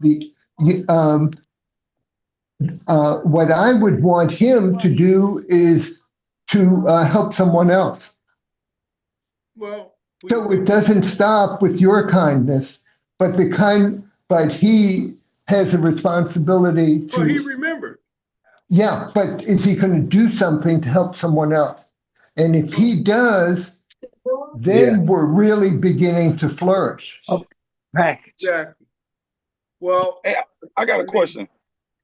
You mentioned the SNAP program. I know it's kind of off the subject. You mentioned the SNAP program changing. Now, is this correct? You can keep SNAP as long as you show 40 hours of volunteers or 40 hours of work. Is that how that's going, or are they just getting rid of SNAP? What do anybody expert on this? Anybody know about how this really goes? Nobody's real expert on it because Howard, do you know? So do you know about using these AI programs to get you have to work. Like that? You have to work. They're changing it now. So it's mandatory that you work 40 hours. It's 20 hours a week. So you have to work 80 hours a month in order to qualify for it. If you can't produce anything that shows you can't within 90 days, then you will be at risk of losing it, like on a probationary status. And if that happens multiple times, then you're at risk of losing it forever. So what about also volunteer? And if they don't save enough money for the trillionaires from people working 40 hours, they'll increase it to 60 hours. Yeah. Probably. The question is, what about the college students? That a lot of college students are on SNAP. But I heard as long as you are doing like volunteer, and maybe in college, maybe you have to get like an intern job or AV job or something. I had an AV job in college, but I did a little work in college. But I think it's good because it'll just make Black people just better. You become a better person. You'll be like, you know what? I didn't even need that much of that. Now But what about the majority of white people that's on it? Is it gonna make them better too? Because that's yeah, 100%. You have no choice but to get better. If you was getting 200, now they getting you 75. Now you're gonna have to make do, and you might go apply and go get that other job that you didn't want to apply to because it's a little further, but they pay more money. You might, you know what I'm saying? And then next thing you know, you making so much money, you off of it, and you become a better person from it. Anybody who don't like that is because you want to see Black people reliant on that, and most liberals want to see Black people reliant on them. But you do realize the majority of people that are on SNAP are white people. You do realize that, right? 100%, and I want them to be better too. I don't care if they white or Black. If they American, they American. See, and the thing is, I like the program the way he's putting it out, because what it does, it's going to expose you to new things versus being in the house. You may meet somebody and say, hey, this person got talent with his hand, or this person could be a leader. Even if you're not getting paid or getting paid, you're being exposed, and you're seeing other things every day. You're seeing leadership, you're understanding how to follow, you're understanding discipline versus just sitting in the house. I like it. And that's the way I think it was meant to be when it first originated. But then things somehow got twisted, because just being in the house doing nothing, collecting money, that's a bad situation.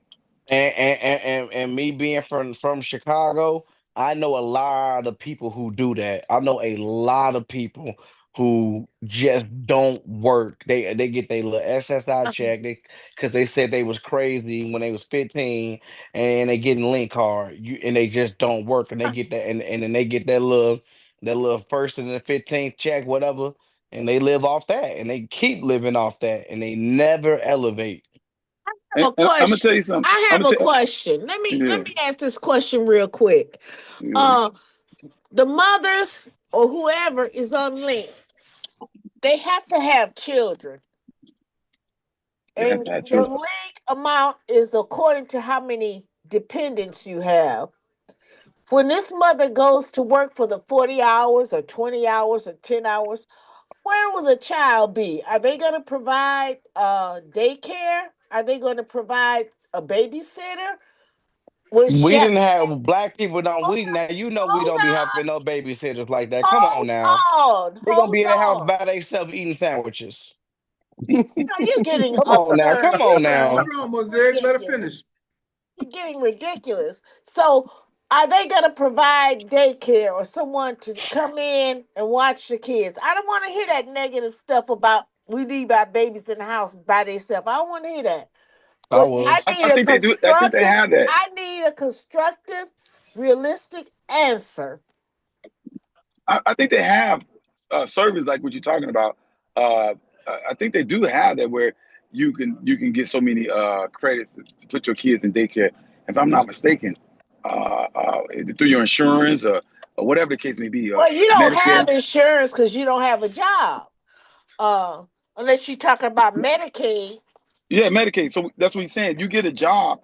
If you get a job, then that job that you get, it may give you Medicaid. I don't know how they're gonna do it. That is a good question, but I know they got stuff like that already, where you can get if you're on Medicaid, you got a job, you can put your kids in a mental facility. You can do all kind of stuff, you know. But I don't know if this new program, the SNAP program, I don't know if they're gonna redirect people to get that type of program when they work, or if they volunteer. That's a good question, and that needs to be the opposite end of what he's talking about. If you're gonna do that, they got kids already, then you need to provide I just They uh not they not they credit. I just not gonna pulled it they up. not gonna do Look, that. I just They're pulled it not. up for the snap. The snap Yeah. rule says the work requirements are age 18 to 64, including Hmm. veterans and the homeless. You must meet work requirements that are 80 hours a month, and that includes volunteering, job training, or working. Okay. Failure to meet the requirements results in only 3 months of benefits within a fixed 3-year period, 2024 to 2026. Um, that was just an example, I suppose, after which benefits stop unless eligibility is reestablished. Now, what Does about the this? daycare? They say anything about the daycare? It says, let's see if they have anything about that. Yeah. I'm just looking. So it does say the state-led bans. It says more states are gaining approval for waivers to restrict SNAP purchases of soda, candy, energy drinks, and prepared desserts, with implementation dates varying in 2026. That's But Yeah. nothing good. I They about doubt don't who's they gonna don't that. take need care no of my snacks. kids. I doubt that they will cover people's child care if they're trying not to cover Yeah, they them not. on the Yeah, SNAP benefits, exactly. right? Like They the not. point is to cut, so I don't see them cutting this to add additional health care. But child care. But I would Amen. say if you qualify for benefits, SNAP benefits, you probably do qualify for the programs that are available for the health. The child care. If that Yeah. makes Okay. sense. I don't see them. I don't see them doing that though. Like Yeah. giving Here's people. here's some other additions. So the new SNAP rules stemming from the One Big Beautiful Bill Act significantly change work requirements impacting child care exemptions. Previously exempt caretakers for children under 18 now often must meet work rules if the child is Yeah. 14 to 17, though those caring for a child under 14 remain exempt, along with pregnant women, veterans, and those with disabilities. Okay, so it's exemption for that. It's exemptions for the children. And the child care. but only up to 14 though. 14 and under. Exactly. Okay. Them kids That- gonna be in the house Yeah. by So if themselves they're eating yeah, sandwiches. yeah. Like black people been doing since So forever. yeah, yep. That's not an issue. No more leeching off my taxes. Cause I'm But paying for you this. just saying that because that's what your parents did for you. Yes, That's they why you did. saying that. Yeah, He said and My I his want parents other didn't taxes. do people, that for yep. me. I'm And I not want used to other that people kind to of hurt abuse. because I hurt. I want people to hurt too. Yeah, that's Hurt kind people, Nah, of hurt people bad. that's not type a good shit. thing, man. Hurt That's people type that's not shit. a good thing. I'm a product of my Man, environment. No, Oh, we trying to stop bring it. you out of that environment. We trying to bring you up some levels, you know. he grew up on the west side. Come I on, know. torture me. That's the bad part, but you know, we gonna work with them. We're gonna get them right. You know, we're gonna see him one day, DeAndre. We're gonna see him out there supporting and helping you right up side by side with you. And Oh no, he was with me for my last campaign. He was out there. yeah, Which he is was awesome. undercover. He was Yeah, undercover. he came with me, man. Look, we was outside in this weather. Shit. Yeah, There we yeah. Hitting go. doors. We was Nobody outside else. right here. Nobody else was with us. Period. Nobody. They Period. wasn't with y'all shooting in Nobody. the Period. gym. Oh, me, And I Nobody. kept telling him, I'm oh, like, me, hey, when you shorty. gonna go?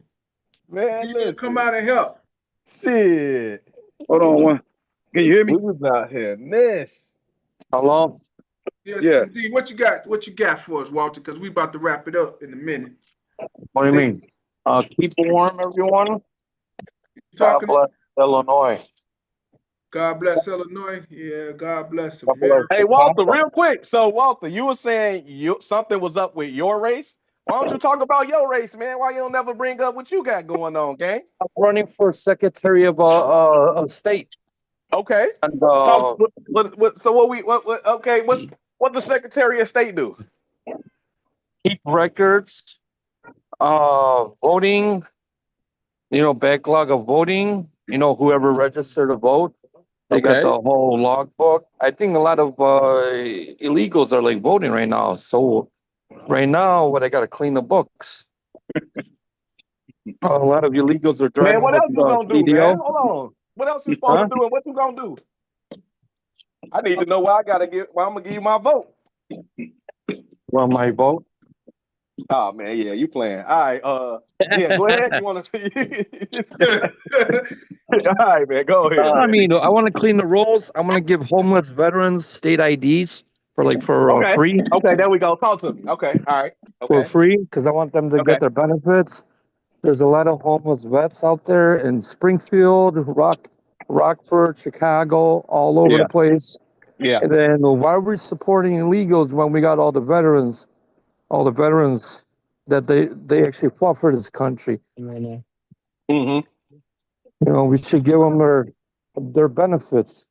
It should Yeah. be I'm number taking one. shit outside. I'm dreading it. Yeah.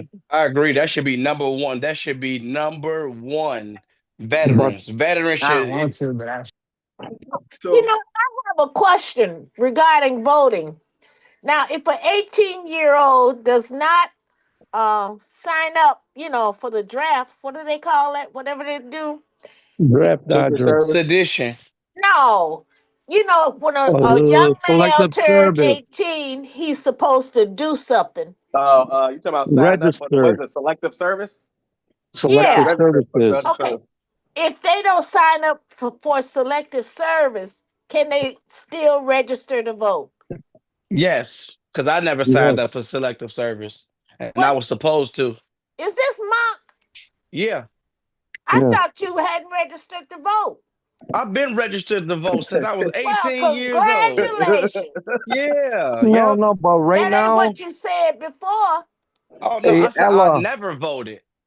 right now, there's a lot of illegals that are voting right now because I don't they know could get about their that. CDLs. Yeah, yeah, because they got a lot of illegals with the CDLs and Sure do. driver licenses, and they killed some family. They were drinking and but driving. you know what? You know who did that, right? That was our Republican governor that did that. What's that? They let all that stuff go by. Ryan did that. No, right now. What you mean? The Clayton family got killed by drunken driving Yeah, no, Biden let that man illegals. in though. No, we're Illegals. about Now like this has 20 happened years ago. now. No, this has happened now. Nobody Yeah, wants to cover Another it. family? Yeah. This happened not too long ago. The Clayton family. They were drinking, driving. They have a license, illegals to be against. All right, and they killed good family. Was it you're not talking about the guy that was a truck driver that was illegal from the illegal truck driver? No, but there are illegal truck drivers with Okay, CDLs in Illinois. because the whole family died because they hit the gas tank and blew up and all. Okay, And look what happening now. Look what happening now. So all those illegal truck drivers, they could ship drugs all over the state. So we don't hold that accountable. Nobody. And So, then hey, Walter, let me ask you a question, Walter. You just brought up a point. Since the illegals are driving and they're in a sanctuary state, when there's an accident like that or any accident, should the state or the sanctuary city or the trust state, should they be liable? Should the family be able to sue the state for having a sanctuary city and they're giving these people license? What do you think about that? Is that the case? Oh, we should, but they're blocking us. The politicians are blocking us. Have anybody ever tried that before? No, nobody tried that. Okay. But we should sue them because there's a lot of hit and runs. They have no insurance, so they could just leave the country. And there's a lot of hit and runs. Should it be the citizen of Illinois versus sanctuary state? Yes, because they're giving illegals, they're giving more rights to illegals than actually to the American people. I just gave y'all a game now. I'm just letting y'all know. And then I want to ask you, let's see if me and you hit somebody hit and run. They're going to send us to jail. Right. The illegals, they get a slapped on the wrist, and then they're going to be gone. They get deported, Yeah. So this is what we got to change. We got to change the laws. We got to clean the voting rolls because there's probably over 100,000 registered illegals that are voters. So let me ask you a question. As a Secretary of State. Good night, all. I got to go. You got anything? I guess you finished up, huh, Barry? Yeah. Barry, okay. Man. You got to get ready for next week, right? This Friday, yeah. Yeah. What's happening next week? Peacebrook, time exchange meeting. There's no Christmas party. Yeah, whenever you're around. On the Peacebrook meeting, you can do Christmas party. But okay, good night, all. Good night, Barry. We pushing, y'all. So hurry up. We got to push through. Anybody else got anything in conclusion? Yeah, I want to say something if I can. Go ahead, Tiny. Missed your party yesterday. Oh yeah, it was good too. But Steve, I gave you that manifesto. I sent that to you, right? I gotta look because I didn't see it in my email. Maybe you know what? I gotta go in my spam. Maybe it's in my spam. I don't know. Okay, now and this is about money, and I know Mosaic would like it, and DeAndre would love it, and sound like a couple of other people. Ella, you may like it. So can you look at it and then send it out, Steve? Okay, I definitely can. Let me look. And if people are interested, then let me know, and then I'll bring some more information about it. Also, I want to say you got to stop looking at the United States and start looking at the world. And outside the United States, in Africa, the Africans are going to charge the European countries with a crime. They're going to say that colonialism was a crime. And so we need to look outside the United States. And 400 years are up. all of the Bible, everybody talk about what's going to happen after 400 years. The time is up. And the United States money is paper, fiat money, not worth anything. The middle class is deep in debt. And so the United States is in trouble. Mental illness is a side effect of capitalism. And so I wanted to work with financial literacy as we start to deal with mental illness. Also, we don't have to do anything about mega. The Republicans are going to wipe it out. Republicans are going to have a fight between themselves. This is going to be a different country, but it's going to be good for Can us. I ask you, Tiny? Sure. Who started the Federal Reserve? The banks. Okay. 1913. The banks. Okay, we were enslaved in 1913, the whole country. The whole world. I forget which one of those great white people thought it up, but it used to be that if kings borrowed money, they could just say, I don't have it, and that was the end of it. But they Yeah, that's why changed they had that. wars. That's why they Wars had over wars. profit. Okay. But they set it up. They said, okay, well, look, we won't deal with money. We'll have a bank, and it will decide the interest rates and things like that. And you don't have to pay the principal. You only have to pay the debt. Only have to pay the interest. And that's how this country is set up, and that's how it's running. And it can only run like that for so long. And the time is up. Wow. Let's see. Tiny, let's see, you got a mortgage for 30 years. You paid that house off in the first 10 years. Right. Everything But else is gravy. right. Okay. So but that's how it's set up. And it's set up so that people with money will keep money because they buy assets. They don't buy liabilities. They buy And real so estate. yeah, that's an asset. But a home is not an asset. That's a liability. So No, homes, real estate is a asset. real estate is an asset if you're a landlord. Right. Yeah, you own it. Yeah, but if you renting it, it's not. Yeah, a house isn't an asset in 2025 anymore. Right. A house ain't an asset because you're not Right. making no money off of it. Right. You're making money off the house. How? It raises value. It never loses value. No, when we talk about making money, your bills come every week. Your bills come every month. So if you ain't making money off of it every day and every week and every month to pay your bills, it ain't an asset. If you get a 4-flat, yes. Yeah, that's not called a house unless you live in one of the units. Right. That's an incoming producing Unless you go property. buy a house in Indiana, then yeah, and it's dilapidated and you live around Fonil. No, you Okay. get a place that's more than 4 units, you make money. Yeah, the landlord makes money. Right. Well, my great aunt, she had 5 houses. And then she was in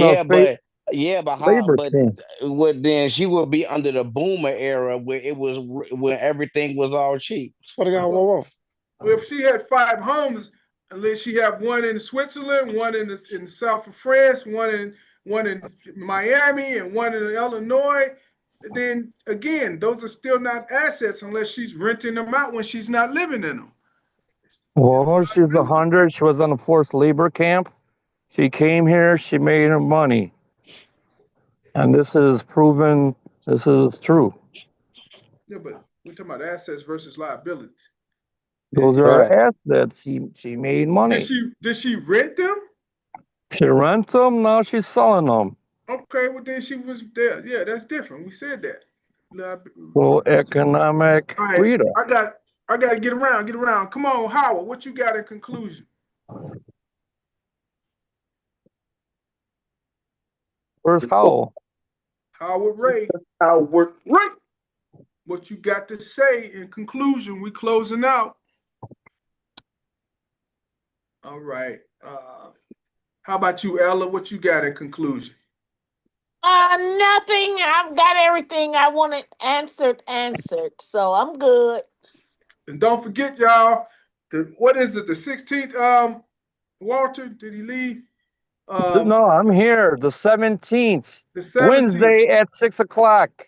Yeah, at Sayre School regarding Mars Candy Company and all of that. Affordable housing, all this funny stuff. They're playing funny stuff. Then Yeah, the I was talking to alderman Tommy about that today. and the What happened? alderman, and I want to put one thing. The alderman took a G note from the developers.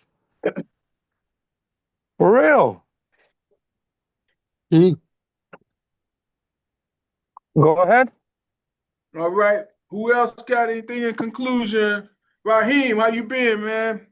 Long time no see, no hear, no be. I don't hear no Raheem. Hey, what's going on? Yeah, I'm here. Yeah, Oh, man. hello, sir. Hey, what's going on, Walter? I said anything in conclusion. We trying to wrap up, wrap out. No, did you man, read I my was thing? in and out. Steve, did you read my thing about the property taxes? I read no, I didn't read that part. The unconstitutional now that they're selling the tax liens for the lawyers and I everybody know. else. Well, that would Howard. I was getting Howard. I was trying to get him to talk about it because we had a meeting. But Howard, that's something he was on. He brought that to light the other day. So, Well, it seems like everything's unconstitutional. well, you Even know why? Because this is what they're doing when they were buying the properties.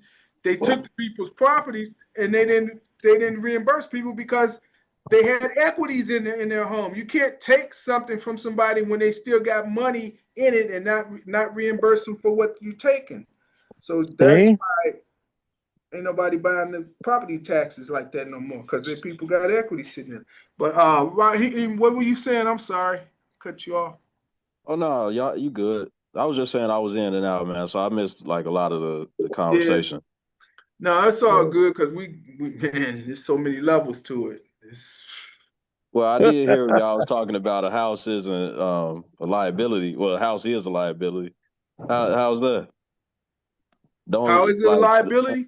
Because you're constantly spending money on it and it pays you nothing back on a monthly, weekly, thing. Yeah, I see that. But like if you like homes usually appreciate over time, right?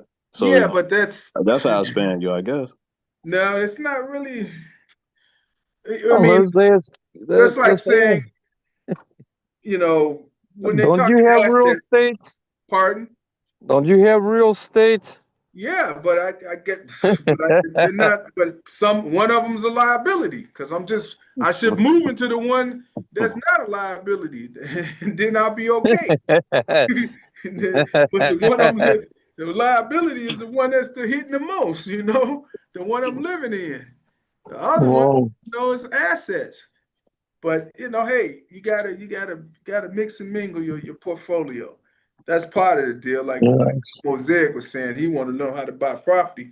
Well, it's getting harder. Well, more so, and this is what I'll end with, more so, because this is what I tell Black people. And I learned this from Tyler Perry. I learned this from the rapper Lil Boosie. It's a couple Michael Jackson. I want to buy raw land.